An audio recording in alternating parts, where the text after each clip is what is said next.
Whenever you're ready. All right, thanks. I just want to start off just saying thanks to the fans and parents and students and recruits that came to the game the other night. And it's another great home atmosphere, and especially shout out to the fans that stayed the entire game. You know, I appreciate your commitment to our kids and our players. It was great to see the light show and the entertainment that's going on in that stadium, the fireworks, the music, the fourth quarter, the wagon wheel, the whole thing, man. It was awesome. And we just continue to make this thing better. I think our student section's really getting to be a lot of fun, you know, and that wasn't like that when I got here. It's gotten so much better over time, and I want to thank you guys for that.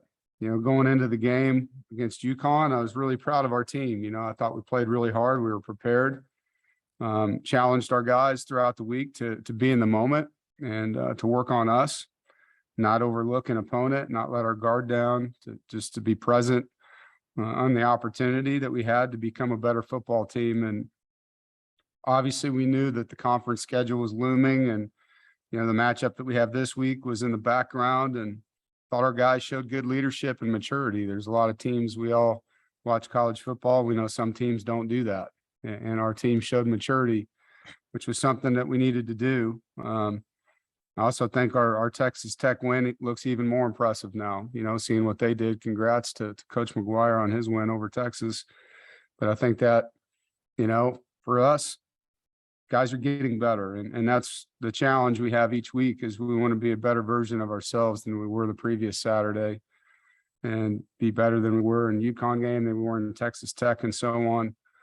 You know, from an offensive standpoint, we started fast. Obviously, I don't know if you can start faster than that. Great throw from Devin to Thayer Thomas. And, you know, one of the goals we had was to be better after the catch, better after contact, have more yards after contact, yard after catches. And Devin Carter answered that. Thayer Thomas, Keon Lassane, Demi, you know, Michael Allen got in the mix there doing it, Delbert Mims. So it was a lot of guys that took that to heart. I thought Devin Leary played fast, you know, made quick decisions, distributed the ball, was accurate. Obviously had one he'd like to have back there, which was the turnover before the half. You know, learn from that. You know, it's nice when you don't have to punt. You know, I don't know if I've had a game like that as a head coach. So that was really nice to be able to end every possession without having to punt the football. You know, and one thing we did a great job of was manage third downs. You know, we had manageable down and distances, which means you did well on first and second, but, you know, that's your down and distance management. When you do that the right way, it makes Coach Beck's job a lot easier, and the kids performed better in the 3rd and 1 to 2, 3rd and 1 to, or 2 to 3 field position range. You know, negatively, we had some penalties, you know, 2 pre-snap on guys and 1 on our staff. Just had 12 men on the field trying to substitute a guy out, and didn't get that done in a fast enough fashion for the officials. We had 2 sacks we probably could have avoided with throwaways, and we had 2 drops that were catchable. You know, defensively, we had 8 3-and-outs and 2 4th down stops. We stopped the run. They had 0 explosive plays in their pass game, and I thought we tackled well with the 1s and 2s. It got sloppy. At the end of the game, we put in a bunch of young guys, and they looked like they were young guys. It was good to get them that game experience, but the product wasn't very good. And that's something that they'll learn a lot from, and hopefully be better for the next time they get out there. You know, on special teams, Chris Dunn continues to be very, very good for us. And I was happy with Colin Smith with his kickoffs. And it was nice for him to get in and play a little bit as our kicker too. He had a nice field goal, kicked off well. You know, I think our punt return scheme, we could have blocked better for Thayer. We had 1 opportunity, and feel like we need to do a better job there. You know, the fake field goal, obviously, whenever a fake doesn't go well, I'll take the credit for that. UConn did a nice job. You know, it wasn't what we thought we were going to get, wasn't what they showed us. And they did a nice job not rushing off the edge that they had been the entire game. So kudos to them on that. You know, as far as this week, excited for the game. You know, it's a great matchup against a very talented group with an experienced, talented staff. Have great respect for Coach Sweeney and his program. You know, 2 top 10 teams competing on a national stage, and It's why we do this. Kids have worked hard, staff has worked hard, and we expected to be in this position. We expected to be 4-0 going to Clemson, and we look forward to playing a great team. And we'll continue to focus on us. I think the path that has got us here is the path we're going to stay on. It's individual and collective improvement through great practice, great meetings, taking care of business. We will focus obviously on our opponent and know those guys. But more importantly, we need to know what we need to get better at and get it done. We're playing at a great venue, the longest home winning streak in college football. We know the crowd will be into it. They'll be loud. And when you talk about them, to me, it starts with their defensive front. I think they're really, really talented. They've got a great rotation on the D line. They're skilled. They're big. They're really good football players on that defensive front. They've done a nice job of recruiting those types of guys, developing them and coaching them. And they put them, in positions to be successful. At linebacker, Trenton Simpson, 22, is a really good football player. He's a sideline to sideline guy and really, really good player. They've played a lot of guys in the secondary. I know they've had some injuries there. They have good length at corner. You can see they're not doing a ton of things, probably less multiple than they've been. And guys are playing hard. I know they just had a tough game with Wake, but I have a lot of respect for Mike Reed, and I know he'll have his guys ready. Offensively, their offensive line has stayed healthy. They've played the same 5 guys in all 4 games. They're better than they were a year ago. I think their quarterback's maybe the most improved part of their offense. He's playing with more poise. He's more accurate. He's definitely giving his guys a chance on deep balls. His receivers, he's got 2 guys that are long, that are making plays for him.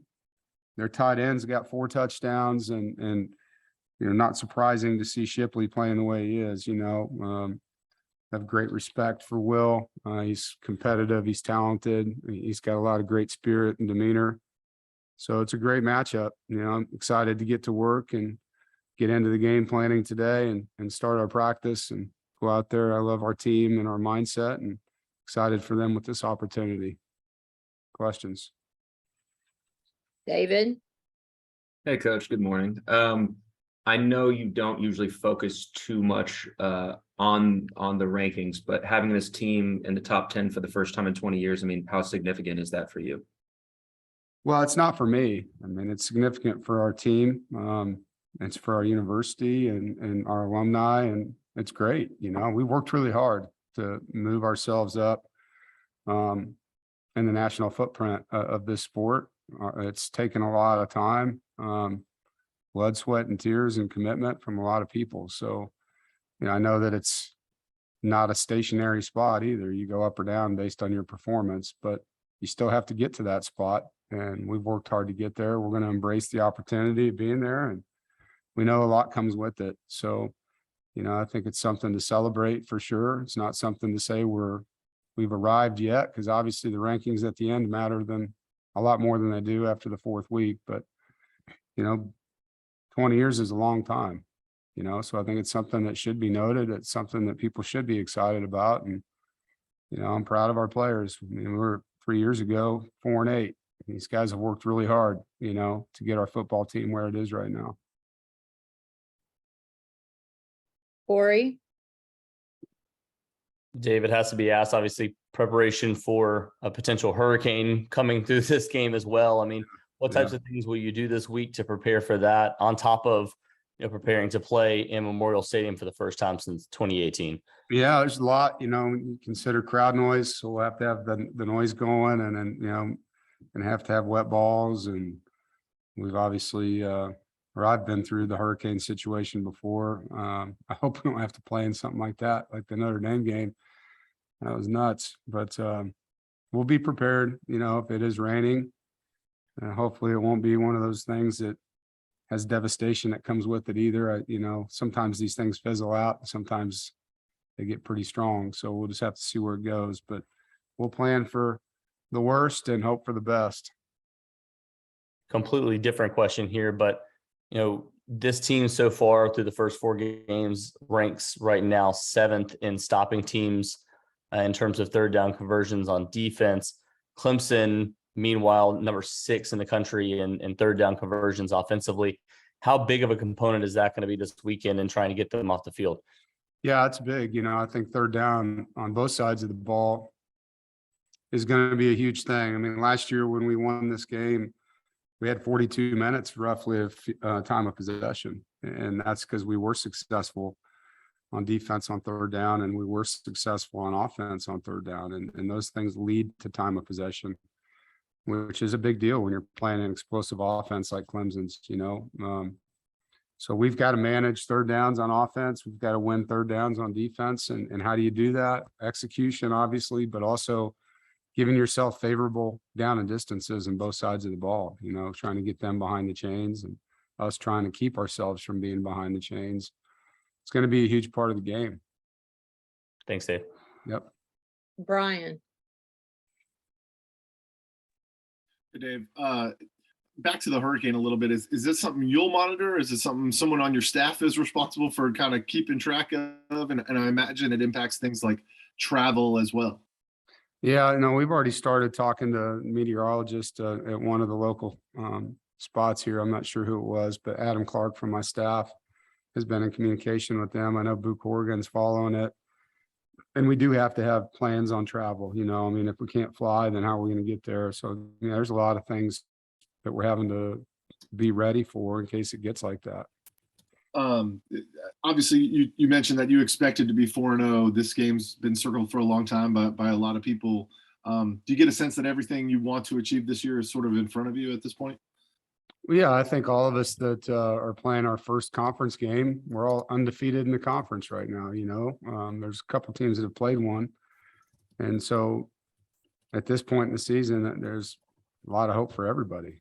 I think you just got to handle your business if you want to control your own destiny. And right now, that's our goal. It's just taking 1 week at a time. And if you look at what's in front of us, we got a lot of challenges waiting for us here as week after week after week. The Atlantic Division is real. There's a lot of really good football teams on this side of the division right now. Thanks. James. Yeah, David, it looked like against UConn, you guys ran more tempo on offense. Was that something you wanted to look at in this one? And kind of how do you evaluate the job you did with that?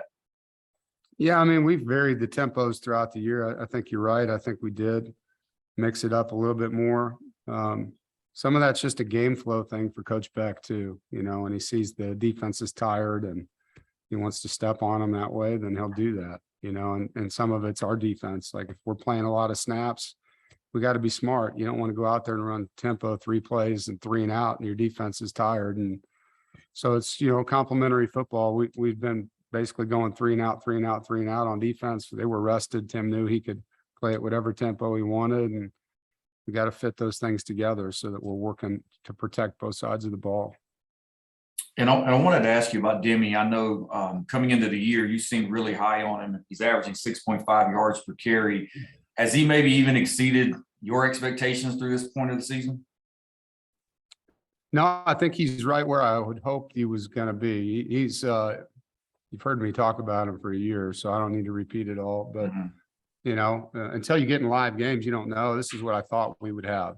Watching him and how he played in practice, and he's very talented. He's hard to tackle.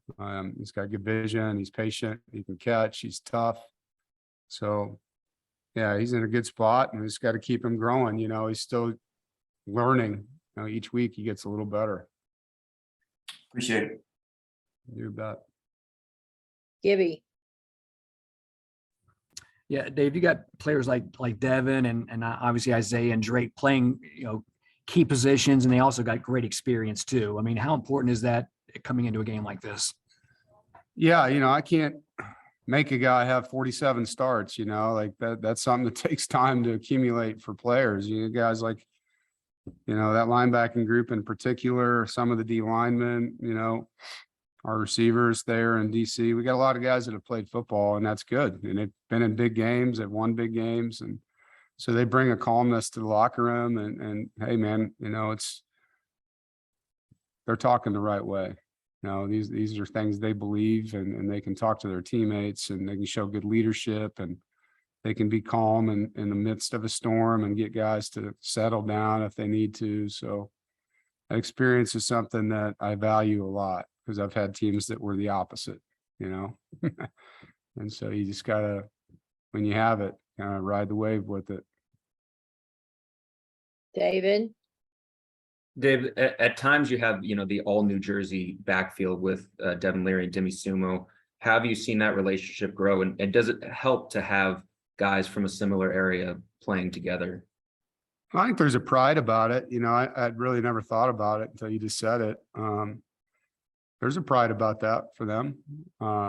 They're Jersey tough, as they would say. And, they've had a good relationship before the season, so that's not new. But yeah, I think there's some, being proud where you're from for sure. And just as a follow-up, first time NC State has played in the top 10 matchup like this in program history, trying to end a 35-game win streak. I mean, is this the biggest game that you've coached at NC State and maybe is the biggest game in program history? I don't know. I mean, I'll let you guys figure that out. I haven't studied 35 years of games, so I don't want to speak out of turn on that. But in my 10 years, I would say probably so, But as far as the history, that's a long time. I don't want to step on anyone's toes with that answer, but it's a great opportunity against a great team and a great venue. It's everything you want as a coach and a player, and we're excited for the opportunity. Chip, Yeah, Dave, going back to the experience factor that you mentioned, Drake Thomas was saying after the game that with such an experienced group this year that can handle the noise going into this game, both before the game and obviously during the game, but just how big a plus can that be for you, being able to handle all the hoopla that'll probably go with this game? We're already talking about it being the biggest game in program history. Yeah, I mean, that's one of the things I talked to the team about yesterday. Like, enjoy the moment, enjoy the stage and enjoy the opportunity that's in front of you. But that's not what this week's about. This week's about winning a game. And how do you win a game? By having the best Tuesday practice of the season, and then getting the right food in your body, having good treatment, going to class, getting rest, having a great Wednesday. Like, we have to stack things on top of each other all week. We need to win the game way before the game is played with our players and our staff. And that's what we're focusing on. And, don't spend your time on your phone reading about how great the game's going to be. Let's focus on watching film. Let's focus on first down, second down, third down, red zone, all the things we got to be good at. Let's focus on the game plan. And so we've already discussed that. And I think the guys understand, but there is a lot of things that can get you distracted in a week like this. And, we're trying not to look at it as that. It's just more of an opportunity to talk about two great programs. Rob, Yes, ma'am. Dave, I remember you talking about going to Heritage High School to recruit players and how Thayer Thomas eventually stood out. Yeah. Has his career exceeded your expectations, and how happy are you for the achievements he made? I think he set another record in the last game. Yeah, I mean, there's no way I could have sat there in that game and told you he was going to have the career he's had. I thought he'd be a good player. Knew he would help us. Had no idea. At that time he weighed like 150 pounds. I mean, you couldn't have predicted what he is now. And you got to give Thayer the credit. Like, the guy is the hardest working player on this football team. He does everything right off the field. Spends so much time on his body, and he's just in the training room now. He's always doing things to be in peak condition. He eats right, he sleeps right, he watches extra film. He practices as hard as any guy in that locker room, if not harder. And it's not a surprise that he's successful when you think about all the things he does right. I'm glad he came back, because I think he is really putting a, exclamation point on what was already a good career right now. And to follow up, do you think his ascension over his career kind of mirrors NC State, and that the Wolfpack has sort of followed his lead in a regard in terms of growing as a prominent program? I mean, you guys, as you mentioned, 3 years ago, you were 4-8, and now you're in the top 10. Do you think that kind of mirrors what Thomas has done? Yeah, I see why you say that. I think we've grown together, coaches and players, and Thayer's a great representation of who we are. He's blue collar, man. He works. He's a grinder. He's overachiever, and he's talented. And he definitely is an incredible representative of, the DNA of our program. Thank you, sir. Yep. Tim Peeler. Coach, you mentioned the Notre Dame game from a couple of years ago. Yeah. Other than it maybe shouldn't have been played, what did you take away from that that can help you prepare should there be nasty or unusual weather on Saturday?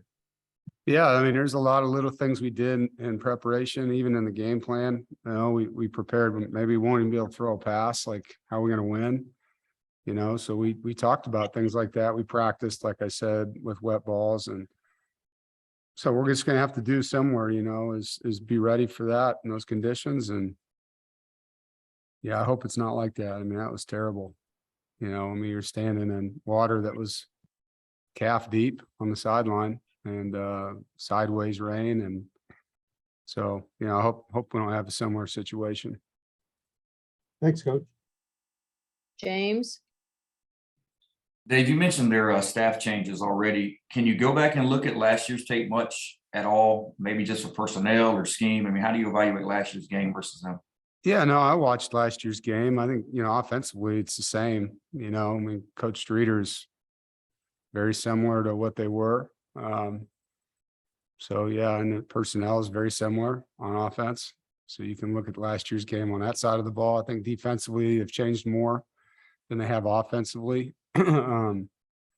But, player-wise, it helps to go back and see how, who gave us problems and how they attacked us. And I know they're going to study that as well. So, it's an important piece. But you do have to base more of it on the 4 games this year, I think, when you're looking at the defense. And I wanted to ask you about Shaheem. You played him against UConn. Was it important to get him some reps, obviously, going into this game? Yeah, we wanted to get him back in there, and it was good to see him. He had a great 4th down stop when he came in, so we had a rotation, I think all 4 corners. We only played 42 snaps on defense. Those guys all played 20-something each, and so it was good to get them all in there. Tayshaun Smith got some good reps in that game as well, so I think that's a healthy rotation for us. Brian. I think you mentioned that, DJ is one of the most improved players. What have you seen out of him going back, looking at 4 games in his evolution? Obviously, a lot of people are calling for his job earlier this year. Yeah, he's endured a lot of criticism. Like I said, his completion rate is up. He's throwing good deep balls. A lot of times a year ago, he was overthrowing guys, and now guys have chances to make plays. And you can see his chemistry is good with his receivers. He's throwing them deep. He's back shoulder throwing guys.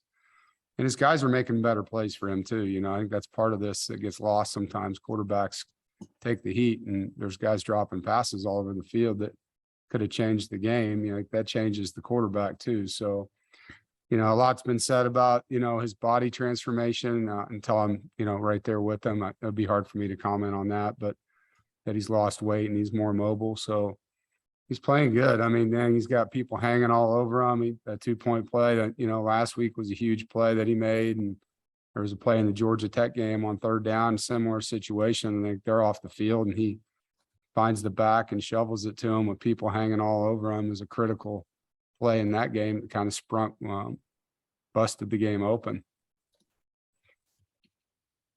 Thanks. Are there any other questions for Coach? All right. Thank you all. Have a good one. Thanks, Coach. Thanks, everybody. Thank you.